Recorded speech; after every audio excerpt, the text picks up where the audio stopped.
Buenos días, queridos hermanos. En esta mañana es un gozo poder estar con ustedes, poder disfrutar de este tiempo de estudio bíblico a través de este medio. Primera vez que lo hago, es bastante novedoso, pero es un gozo poderlo hacer. Espero que cada uno de ustedes se encuentre muy bien. Pues bien, como ustedes ya saben, hace semanas atrás hemos podido apreciar y ver, podemos ver cada uno de los libros del Antiguo Testamento a través del panorama del Antiguo Testamento, libro por libro, maravillosamente. Hemos viajado a través de 39 libros de manera maravillosa. Ha sido realmente un gozo poder ver eso y realmente maravilloso porque recorrimos 39 libros escritos por aproximadamente 31 autores y que abarcan aproximadamente más de 4.000 años, y eso ha sido fabuloso. En el día de hoy veremos o nos introduciremos al Nuevo Testamento. Lo curioso de esto es que desde la semana pasada, ahora, o dicho en otra forma, desde el último libro del Antiguo Testamento, Malaquías, a los inicios del Nuevo Testamento, que comienzan en Mateo o cualquiera de los Evangelios, pasó una semana tal vez, o pasará una semana del domingo anterior hasta ahora, pero que en realidad, desde el último libro, Malaquías, hasta los acontecimientos primeros del Nuevo Testamento, transcurrieron 400 años, más de 400 años. Y realmente es impactante ese periodo de silencio debido a que el Señor en aquel momento, esos 400 años, guardó silencio. Fue un tiempo donde el Señor no hubo palabra para los judíos, no hubo profeta, no hubo siervos. Imagínense lo abrumador que era para el pueblo judío, que estaba acostumbrado, aunque si bien no obedecían mucho a la palabra, pero estaban acostumbrados a que los profetas se levantasen y hablaran palabras del Señor. Pero en este tiempo de 400 años, 430 años aproximadamente, la palabra de Dios había sido quitada. No había nada. Pues bien, en esta mañana simplemente quiero de manera concreta invitarles a introducirnos a este tiempo del Nuevo Testamento, a este tiempo en el cual se desenvuelve todo esta parte neotestamentaria, dónde vivió Jesús, cómo se desenvolvieron los apóstoles, dónde se desenvolvieron.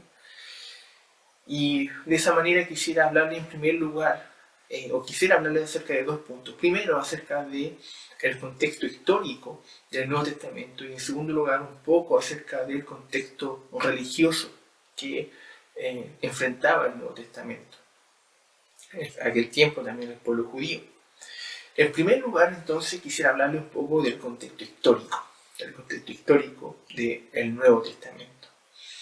Bajo esta premisa o bajo este título, podemos encontrar que el pueblo de Israel se enfrentó a cuatro periodos históricos importantes en su vida como nación. La primera fue el periodo persa. Como ustedes recordarán, en Segunda de Reyes nos relata que el pueblo de Israel fue sitiado y llevado a cautiverio por los babilónicos. Se recordarán ahí, ¿verdad? En Segunda de Reyes eso sale relatado. Aunque si bien los judíos quisieron luchar en contra de eso, no lo pudieron lograr, fueron llevados cautivos a Babilonia. Obviamente bajo esas circunstancias y posterior a esas circunstancias, los persas derrotaron a los babilónicos. Y ahora los judíos no quedaron bajo el dominio de los babilónicos, sino que quedaron bajo el dominio de los persas. Un elemento interesante respecto a esta parte histórica es que los persas trataron muy bien a los judíos. La razón probablemente, como dicen algunos, haya sido porque ambas naciones eran monoteístas. Tanto fue el favor que encontraron los judíos a los ojos de los persas, que, como ustedes recordarán, el rey Ciro les dio permiso a los judíos para volver a su tierra y así volver a reconstruir el templo, que si bien no era o no iba a ser igual, de la misma magnitud ni la misma gloria que tuvo el templo salomónico, pudieron hacerlo. Ustedes lo recordarán, eso sale relatado en el libro de Esdras, en el capítulo 1. También el pueblo judío, bajo el gobierno del imperio o bajo el gobierno de los persas, pudieron volver no solamente a reconstruir el templo, sino que también pudieron reconstruir sus murallas, pudieron reconstruir la adoración en un sentido, pudieron volver a adorar al Señor, ya no en tierras babilónicas, ya no en tierras persas, sino que en las tierras, en sus propias tierras, Todo esto bajo el liderazgo espiritual de Esdras y bajo el liderazgo espiritual de Nehemías. Ahora bien, ese fue el primer periodo que ellos vivieron. Estando en cautiverio, pudieron volver paulatinamente, bajo el favor de los persas, a su propia tierra. No obstante, el segundo periodo que viven los judíos es el periodo griego. En este sentido, Alejandro Magno fue quien llevó, en un sentido, todo el poder del ejército griego, quien derrotó de una manera rápida y total a los persas. De esta manera podemos ver que los judíos ya no estaban bajo el dominio de los persas, sino que estaban bajo el dominio de los griegos. Alejandro Magno no solamente fue y avasalló con todo, no solamente conquistó lugares, no solamente ganó guerras, sino que también no se extendió solamente geográficamente, sino que también se extendió culturalmente, llevando el helenismo a todas partes. Me refiero a la cultura griega propiamente tal. Y uno de los elementos griegos más importantes de aquel tiempo fue el idioma. El idioma fue muy importante. Es aquel momento en donde los judíos, obviamente, empezaron a aprender griego, a hablar griego. Y también es en este momento en donde los judíos también empezaron a crecer en una cultura que les instaba a hablar el griego. El griego fue un idioma adquirido por los comerciantes, adquirido también por la diplomacia de aquellos tiempos y también por las personas de la calle. Entonces era algo necesario, era algo muy necesario, era algo muy, en un sentido distintivo del mismo, hablar el idioma griego. Ahora, en este mismo contexto, quisiera comentarles que Alejandro Magno murió muy joven, creo que a los 33 años más o menos. Y como él no tuvo herederos, su dominio o su gobierno se dividió por sus generales, y dos de ellos se llevan en un sentido la importancia, el protagonismo en esta historia. Uno era Ptolomeo y el otro general era Seleuco. Bajo el dominio de los Ptolomeos ocurre un evento muy, pero muy importante. Y es que bajo este dominio los judíos se les pidió a los eruditos judíos que pudieran traducir el Antiguo Testamento hebreo al griego. Es en este periodo, desde el año 331 al 323, que los judíos tradujeron el Antiguo Testamento hebreo al griego. La razón puede ser muy obvia, tal vez, o una de las razones fue que eso sería de mucha utilidad para las personas que crecieron y nacieron bajo este periodo griego. Así que ese fue un elemento muy, muy, muy importante. Ahora, los Ptolomeos, o el dominio de los Ptolomeos sobre los judíos se pausa o queda quitado después que los seleucitas toman el control, toman el mando. Ellos, con ayuda de algunos judíos también, derrotaron definitivamente a los Ptolomeos. Y los Ptolomeos ya no gobernaban sobre los judíos, sino que ahora lo hacían los Seleucidas, Seleucidas, perdón, Seleucidas. Y bajo este dominio, bajo el dominio particularmente de Antíoco IV, hijo de Antíoco III, es que los judíos empiezan a experimentar una opresión incluso mayor que lo que venían viviendo. Bajo Antíoco IV se empezó a invadir mucho más allá el helenismo, la cultura griega. Fiestas paganas, empezaron a surgir aún más costumbres griegas y elementos que los judíos no estaban dispuestos a aceptar. Incluso en aquellos tiempos empezaron con mucha fuerza a restringir los cultos judíos y toda práctica religiosa de los judíos. Incluso le empezaron a impedir la observancia del sábado o el día de reposo y también la circuncisión. Por tanto, los judíos ya estaban bastante hartos de este dominio o de este trato que estaban recibiendo por parte de Antíoco IV. En este contexto se inicia una revuelta. Hay un hombre llamado Matatías, que también es conocido como un macabeo, que tomó esta iniciativa o fue uno de los primeros valientes en rebelarse en contra de todo este sistema que los oprimían. Una vez el rey le pide expresamente que vaya y haga un sacrificio en un culto pagano, y él se niega, y no contento con eso, él mata a otro judío que sí que estaba dispuesto a hacer este tipo de sacrificio.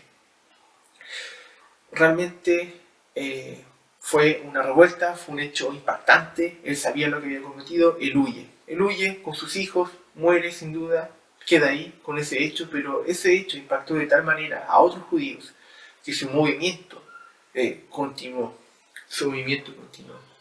Y después de aproximadamente 3 años desde que Antíoco IV profanara el templo de los judíos, es que los judíos pudieron en un sentido, o pudieron luchar en contra de ellos y derrotar a los sirios.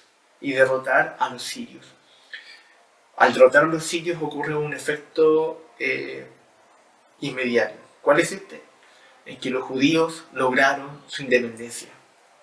Bajo esta guerra, bajo el mando, o bajo la influencia de un hombre que hizo un evento importante, como lo fue Matatías, pudieron recuperar su independencia derrotando a los sirios. De esta manera también ellos pudieron reconstruir, o más bien purificar el templo y dedicarlo también a la adoración al Señor. Entonces tenemos estos dos periodos por ahora, el periodo persa y el periodo griego. Y es en este periodo griego en donde obviamente los judíos pueden librarse del dominio de otros, de terceros, y independizarse.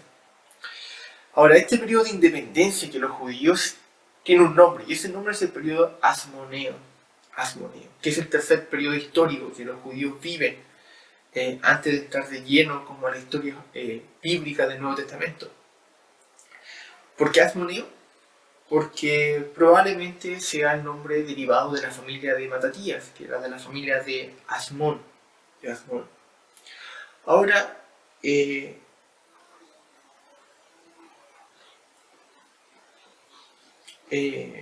Matatías, ahora existía un hombre llamado Simón en aquel tiempo. Simón era hermano de Judas. Judas es quien lideró también esta independencia de los judíos. Y como bien decía, Simón. Simón fue un hombre que tuvo el puesto de gobernante en este periodo de independencia. Y no solamente eso, sino que también fue nombrado como sacerdote. Es la primera persona que fue declarado no solamente como un gobernante, sino que también fue sacerdote. De esa manera trajo un nuevo poder al oficio del sumo sacerdote. ¿Por qué? Porque ya no solamente se encargaba de asuntos religiosos, sino que se encargaba también de los asuntos civiles, de los asuntos civiles. Sin duda este elemento se puede ver a la luz del Nuevo Testamento más adelante, cuando se vea libro por libro. Ahora, a pesar de que en este tiempo se lograron varios avances, se lograron varias cosas, no obstante, había muchas luchas entre ellos. Había una lucha por el poder, había lucha de poderes, lo cual vislumbraba la tendencia a la división. Esta lucha por el poder llevó a que Simón, quien fue el primer gobernante y el primer sacerdote, uniendo estos dos oficios, y sus dos hijos fueran asesinados. No obstante de este hecho lamentable, un tercer hijo, Juan Hircano, sería el nuevo gobernante, político y religioso. Pero aún así, bajo su liderazgo, si bien se lograron muchas cosas más, el pueblo aún seguía dividido. Juan Hircano tampoco logró la empatía de todos en el pueblo de Israel, en el pueblo judío, lo cual provocó incluso más adelante una guerra civil. Ahora, ¿cuáles eran estas cosas que alteraban un poco al pueblo que hacía Juan Hircano? Uno, la alianza con Roma, judaizar obligadamente a idumeos, pretensiones sacerdotales de los amoneos, sabiendo que ellos no eran de la familia de Aarón, o querer considerarse reyes o rey, sabiendo también que ellos no venían del linaje de David. Todas estas cosas hacían que el pueblo de Israel se lamentara, se enojara y no quisieran aceptar totalmente el gobierno de esto. Y vivían en constantes luchas. Y es aquí donde comienza un cuarto periodo del pueblo judío, y es el periodo romano. ¿Por qué comienza aquí? Porque entre tanta revuelta, entre tantas luchas, llegó un punto donde había una guerra civil y los soldados romanos tuvieron que intervenir. E intervinieron. En este periodo, en el periodo en que los romanos interceptan esta independencia que tenían los judíos, pero que vivían luchando entre sí, los romanos nombran a Juan Hircano II, que era hijo de Juan Hircano anterior que había nombrado. Cabe recordar que este periodo romano nace en el año 63 a.C. y se mantiene durante todo el Nuevo Testamento. En este contexto, en el contexto del reinado de Hircano II, es que un idumeo de nombre Antípate subió en favor de Roma.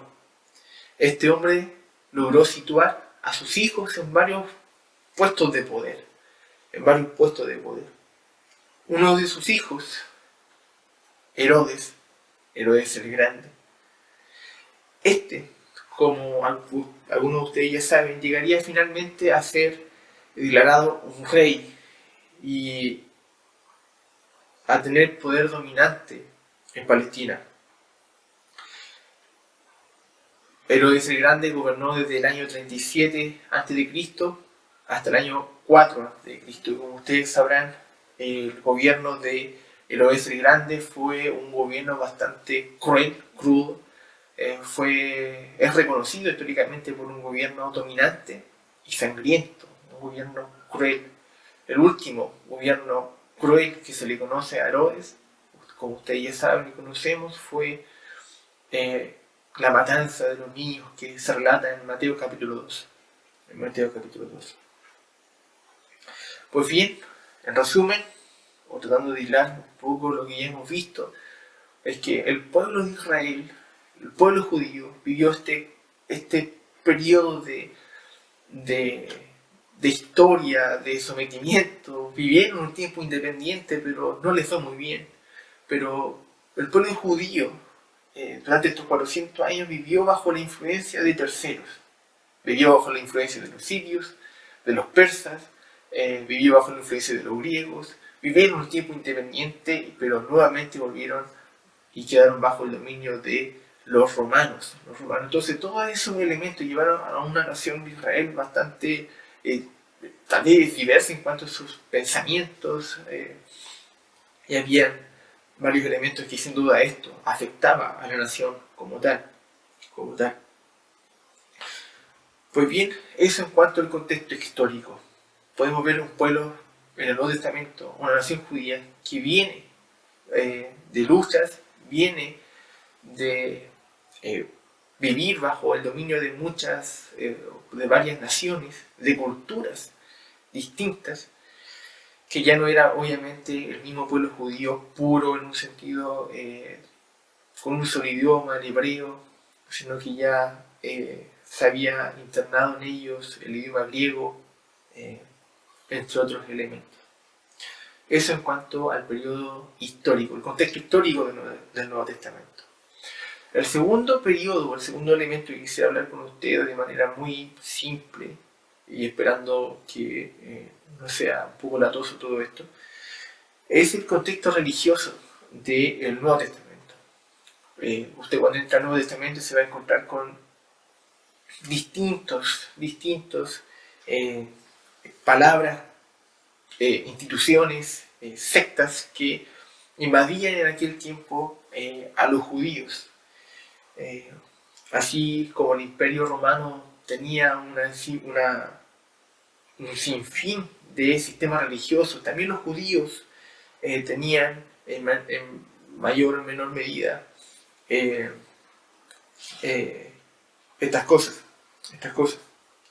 Bueno, el contexto religioso del Nuevo Testamento, en el primer lugar, estaba lo que era llamado el panteón greco-romano. Ustedes sabrán que los romanos tenían tantos dioses como lo tenían los griegos. De hecho, sus dioses romanos estaban muy asociados también con los dioses griegos, como por ejemplo la diosa Venus romana era considerada o identificada como una diosa griega del amor, Afrodita. Marte era Ares, Diana era Artemisa y Júpiter era Zeus. Todos los dioses romanos en un sentido se identificaban también con un dios griego. Podemos recordar en Hechos 14, cuando Pablo y Bernabé sanan a un cojo, son identificados como Mercurio y Júpiter. Uno puede notar entonces en ese contexto que el Nuevo Testamento tenía influencia de dioses greco-romanos que se puede ver palpable. Otro elemento palpable dentro del Nuevo Testamento que podemos encontrar en cuanto al contexto religioso que estaban viviendo en aquel tiempo era el culto al emperador. Era común en las naciones, antes de Roma incluso, que se constituyera al emperador como un dios. Obviamente esto era muy fácil, puesto que aquellas naciones eran naciones politeístas.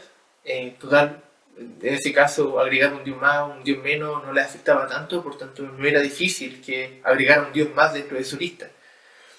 En la cultura romana, por ejemplo, estaba la costumbre de que al morir un gobernante, el Senado romano lo calificaba, lo identificaba como un dios. Ahora hay algunos que quisieron tener esta calidad o esta identificación de Dios en vida. Uno de ellos fue Nerón.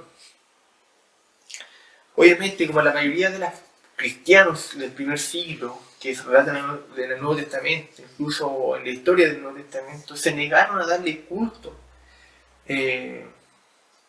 al gobernador. Y eso obviamente aceleró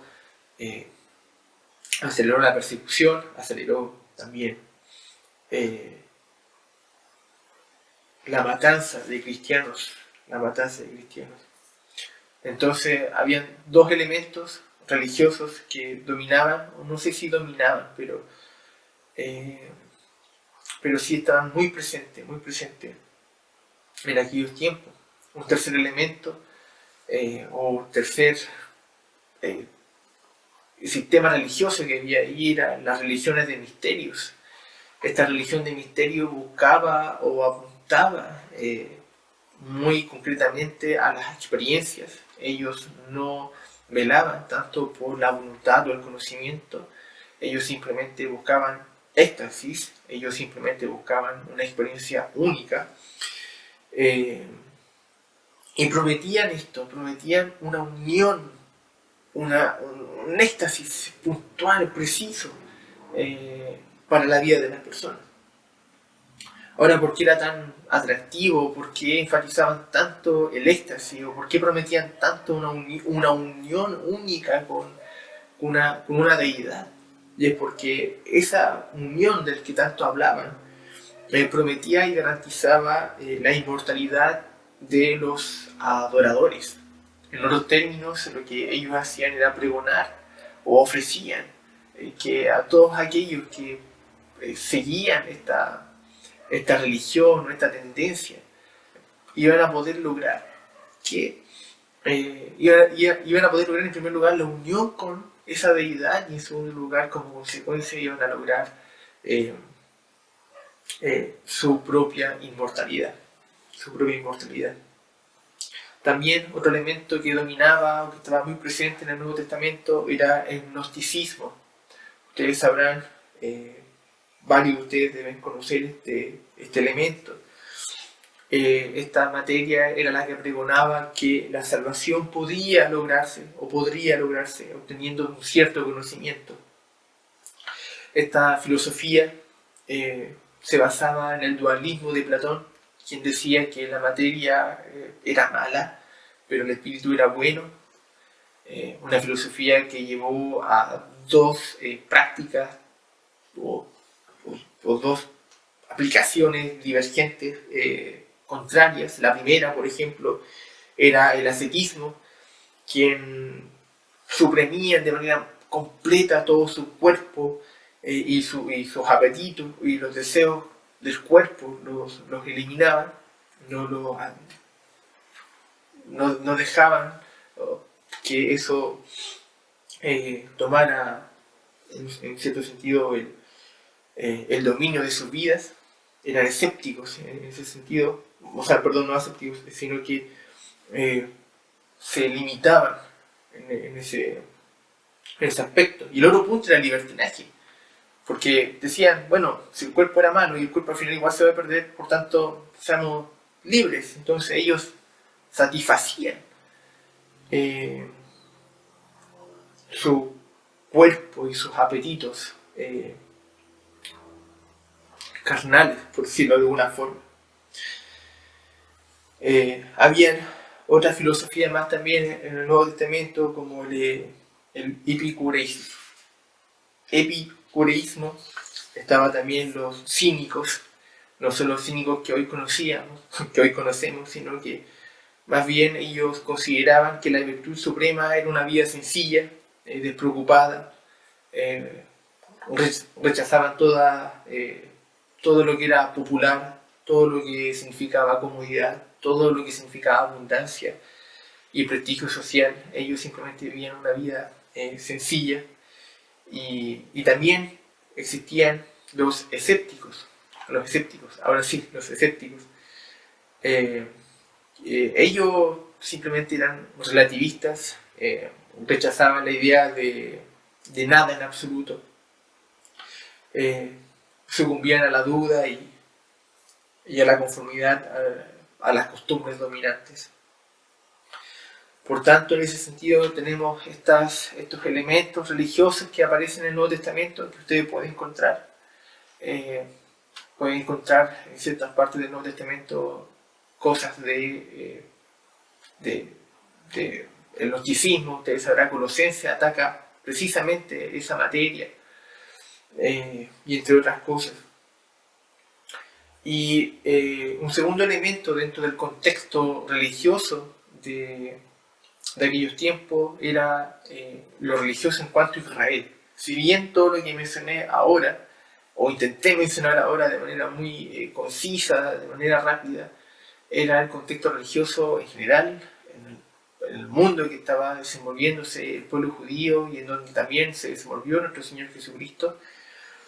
Pero también, por otro lado, la propia nación judía tenía un contexto, o tenía un contexto religioso.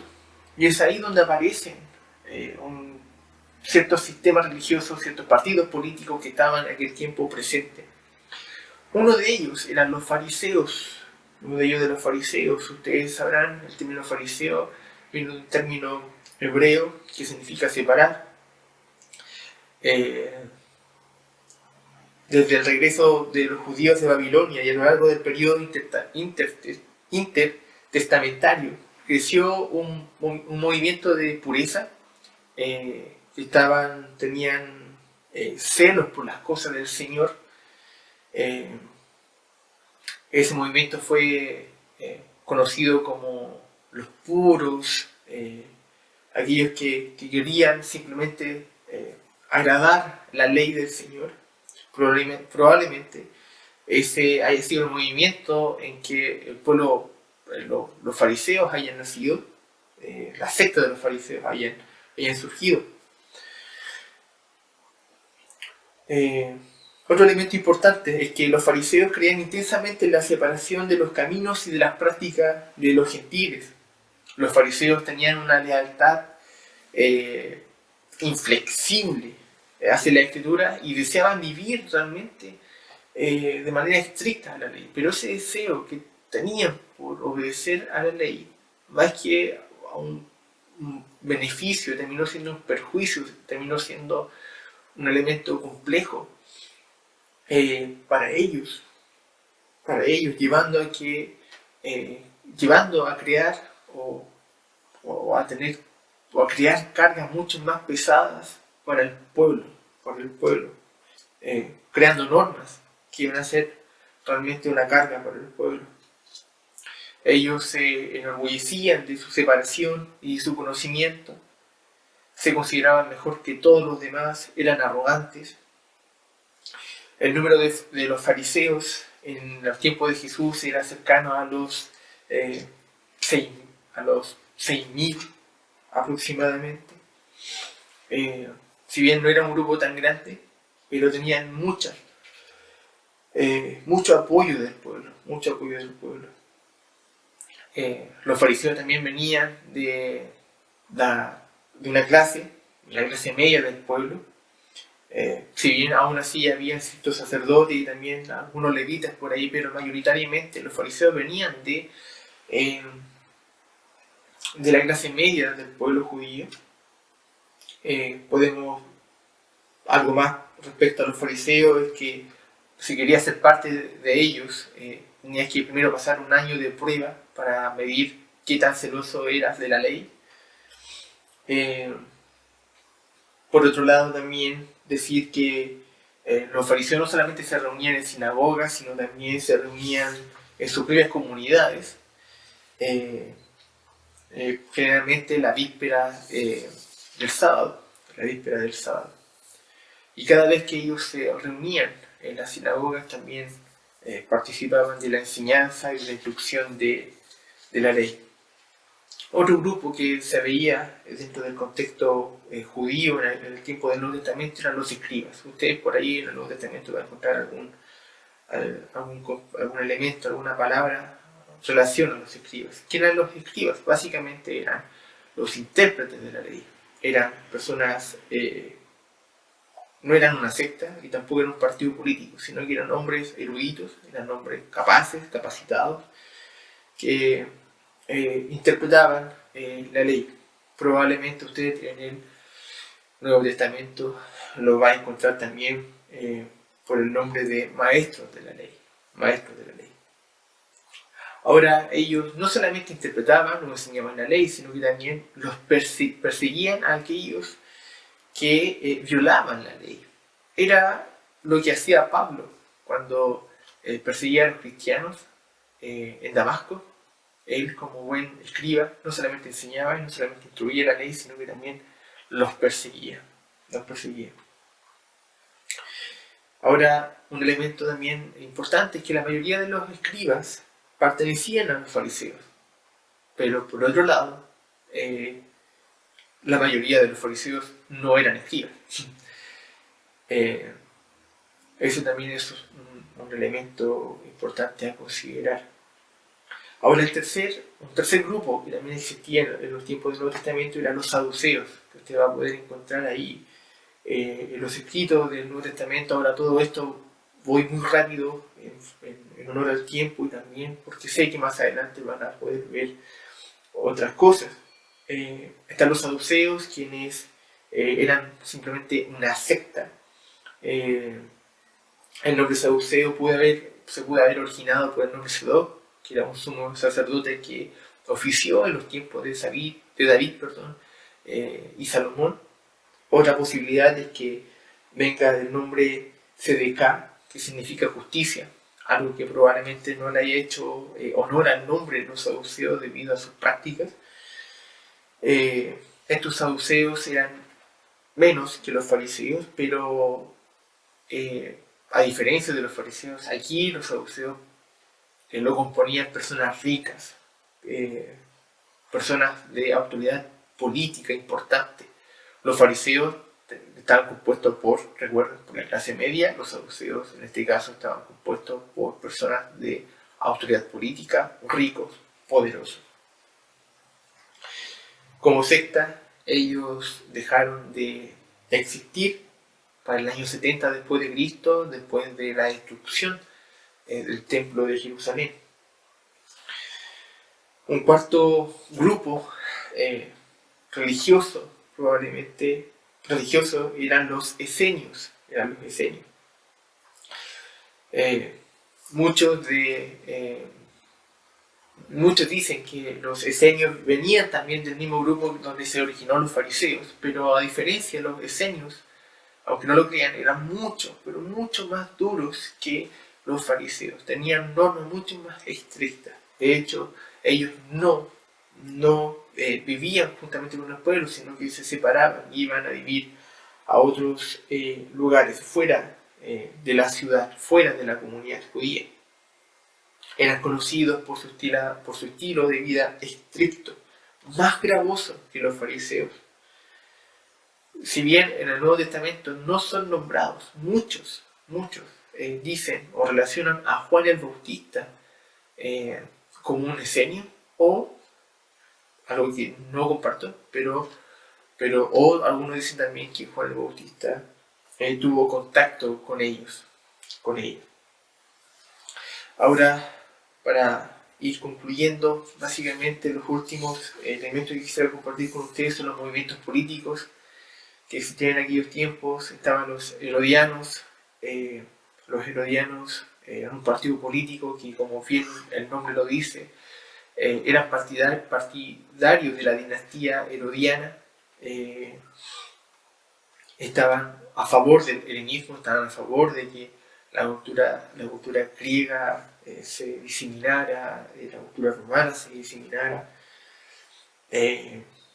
Lo curioso de los herodianos es que en la cultura y en los libros históricos uno puede encontrar de que ellos dos eran antagónicos, se llevaban mal.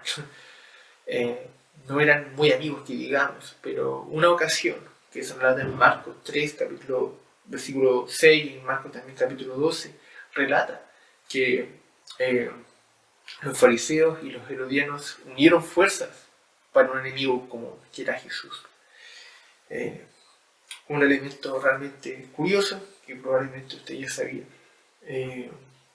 Otro elemento importante en el contexto religioso y político de los judíos era el Sanedrín. Ustedes sabrán, el Sanedrín significa básicamente sentados juntos, era un concilio, era un cuerpo gobernante, era también llamado como el Tribunal Supremo. El Sanedrín estaba constituido por 71 miembros, generalmente fariseos, la mayoría eran fariseos, también parte habían saduceos en aquel Sanedrín, eran presididos por un sumo sacerdote. Existían también sanedrines menores en otras ciudades como Galilea o Judea, pero su influencia o su poder era más limitada, era más pequeña que era del Gran Sanedrín, el cual tenía mucho más poder, tenía mucho más influencia, pero aún así ese poder e influencia era limitada por los romanos, por la autoridad romana. Fue el Sanedrín, algunas cosas, elementos que uno puede encontrar en el Nuevo Testamento, es que fue el Sanedrín el que entró en conflicto con el Señor Jesús en Juan capítulo 9. Fue los miembros del Sanedrín que quisieron matar a Jesús en Lucas capítulo 22, versículo 2. Fue el Sanedrín que quiso arrestarle en Juan capítulo 7, versículo 32. Fue el Sanedrín que participaron del arresto de Jesús en Marcos capítulo 14, versículo 43. Y fue el Sanedrín que quebró principios propios y su propia ética para culpar a Jesús en su arresto en Mateo capítulo 26, versículos 59 y 27, y capítulo 27, versículo 41. Fue el Sanedrín. Ahora, usted en el Nuevo Testamento podrá encontrar referencias al Sanedrín como el concilio o como los principales sacerdotes y fariseos o también como los principales sacerdotes, ancianos y escribas. Por último, los dos elementos que aparecen también en relación al contexto religioso y político del Nuevo Testamento es la sinagoga. Algunos dicen que para el tiempo de la destrucción del templo de Jerusalén y de Jerusalén propiamente tal, en el año 70 después de Cristo, habían alrededor de 450 sinagogas. Algunos dicen que puede ser una exageración, probablemente no lo sea, debido a que para crear una sinagoga simplemente se necesitaban 10 hombres competentes, israelitas, para formar una sinagoga. El servicio dentro de la sinagoga se realizaba de manera libre, cualquier israelita, cualquier judío competente podía participar en ella. Por eso Jesús pudo ir y enseñar. También Pablo hizo la misma estrategia. Había un orden en el servicio y a lo largo del año se leía sistemáticamente la ley y los profetas. También la sinagoga llegó a ser un elemento importante, un lugar importante para la instrucción de los niños desde los 12 años. Es por eso que también Jesús, en Lucas, relata que a los 12 años ya estaba dentro de la sinagoga siendo enseñados por los sacerdotes de aquel lugar. Y el último elemento que uno puede encontrar en el Nuevo Testamento es el templo. Ustedes, como sabrán, el templo originalmente fue construido por Salomón. Ese templo sufrió muchas modificaciones, o sufrió muchos saqueos, mucha destrucción desde que fue creado hasta el tiempo neotestamentario, el cual obviamente bajo toda esa destrucción y saqueo tuvo la necesidad de ser reconstruido, y quien llevó esa tarea fue Herodes el Grande en el año 19 a.C. Pero nunca quedó terminada. Es algo que todos saben, que nunca quedó terminada, pero sí era gigante. El templo era un elemento focal de la misión del culto de los judíos. Era un lugar donde se hacían los sacrificios y en donde también se celebraban las fiestas judías. Los pórticos que rodeaban el templo eran lugares que los sacerdotes o los rabís se sentaban para poder enseñar a sus seguidores. Como templo, como es un hecho histórico importante, fue que fue destruido en el año 70 después de Cristo, y obviamente tal noticia, tal evento fue devastador para todo el pueblo judío, pues ahí se centraba toda la adoración. Si bien, hermanos, esto puede ser mucha historia, tal vez no está centrado tan elementalmente centrado en pasajes bíblicos, pero creo que es importante entender el contexto donde se desarrollaban muchas cosas que Jesús dice, muchas cosas que Pablo dijo en sus epístolas, dice en relación con sistemas religiosos que estaban operando en aquellos tiempos, con sistemas políticos que también estaban enfrentando también en aquellos tiempos, o también hay cosas que se pueden explicar bajo la luz de la influencia histórica que vivió el pueblo judío antes de llegar al Nuevo Testamento. En ese sentido, simplemente quisiera invitarles a poder desde este domingo y a los domingos que vienen después a disfrutar de las expresiones, a disfrutar de las exposiciones de cada libro hecho que van a realizar los hermanos, animarles también a poder leer un poco más acerca de esto de una manera más pausada y anhelando que cada libro que se exponga sea de bendición para cada uno de ustedes. Vamos a orar. Señor, te damos gracias por este tiempo, por la oportunidad de leer, de poder aprender un poco más de tu palabra, o más bien un poco del contexto histórico donde se desarrollaron, Señor, y elementos políticos y religiosos en el cual se desenvolvió, Señor, todo el Nuevo Testamento. Te pedimos, Señor, que esto haya sido de una ayuda importante. Ayúdanos, Señor, a poder disfrutar también de las otras exposiciones que serán de aquí en adelante. Te alabamos, Señor, en el nombre de Cristo Jesús. Amén.